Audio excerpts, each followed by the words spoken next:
Assalamualaikum warahmatullahi wabarakatuh.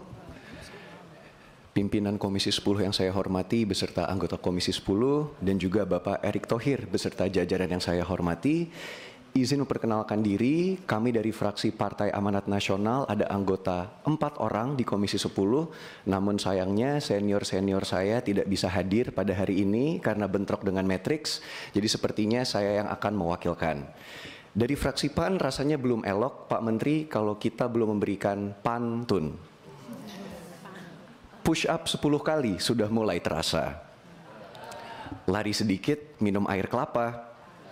Selamat datang Pak Menteri dengan harapan penuh untuk bangsa. Semoga maju olahraga dan berdaya pemuda-pemudi kita.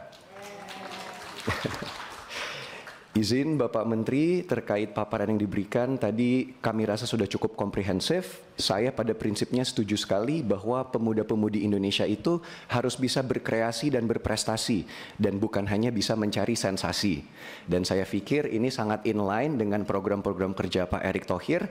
Kata kuncinya ada dua jika saya reflect ke paparan tadi, ada transformasi dan juga evaluasi.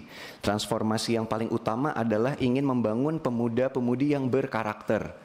Saya setuju sekali pemuda Indonesia harus patriotik, harus empatik, dan jika kami dari fraksi PAN boleh menambahkan, anak-anak muda Indonesia juga harus bisa suportif. Kenapa suportif? Karena menurut data BPS saat ini ada 64,22 juta pemuda-pemudi Indonesia. Which means artinya kita bisa youth mainstreaming dan kita memiliki collective power of the people. Tetapi pada faktanya Pak Erick, izin ini adalah pandangan dari anak muda. Saat ini yang kita rasakan banyak sekali sekarang tendensi adanya inferior kompleks di antara pemuda-pemudi Indonesia. Dan ini terjadi di berbagai lapisan pemuda-pemudi. Jika boleh mengambil contoh kepada diri saya sendiri, di dunia seniman ataupun entertainment Indonesia sebetulnya banyak sekali bibit-bibit pemuda-pemudi yang bakatnya tinggi, yang bertalenta. Tetapi karena kulturnya itu dibiasakan memiliki inferior kompleks, kita terbiasa selalu memiliki indikator dari negara-negara lain dan kita terlalu look up ke negara lain sampai akhirnya merendahkan negara sendiri atau pemuda-pemudi sendiri. Dan ini juga terjadi di lapisan-lapisan lainnya, di olahraga, di entertainment, di bisnis, dan lain sebagainya. Selain itu juga adanya tendensi budaya crab mentality. Pak Erick, izin karena sebagai pemuda saya memberikan contoh yang relevan dengan anak-anak muda. Belum lama ini ada YouTuber dunia namanya Mr. Beast memberikan hadiah kepada salah satu pemuda Indonesia. Namun faktanya ketika masyarakat Indonesia mengetahui bahwa salah satu yang mendapatkan hadiah adalah sesama warga negara Indonesia, yang terjadi apa? Bukannya malah didukung sesama pemuda-pemudi, tetapi malah di-report akunnya sampai akun itu menghilang. Tetapi untungnya dari pihak Mr. Beast sudah melakukan contingency plan, sudah ada reach out melalui email duluan.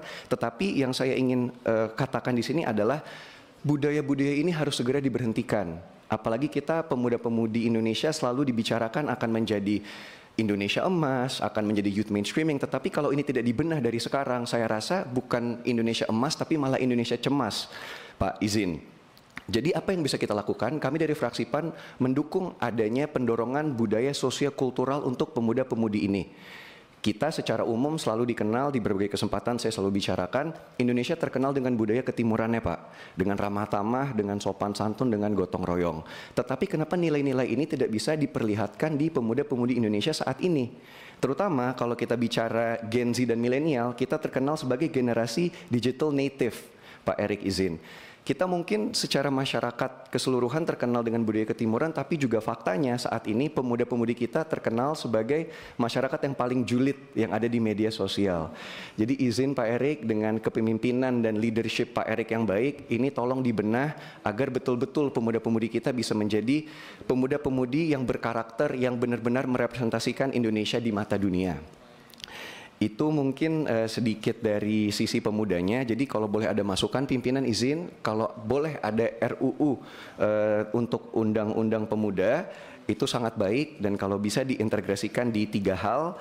Yang pertama mungkin harus ada revisi Undang-Undang Pemuda tentang resiliensi digital yang fokus kepada critical thinking dan juga verifikasi data.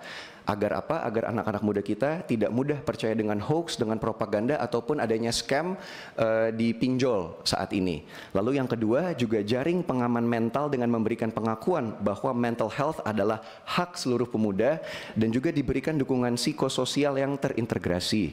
Dan terakhir adanya literasi ekonomi digital sebagai bentuk pencegahan scam dan hoax finansial sebagai bagian integral dari program pemberdayaan ekonomi.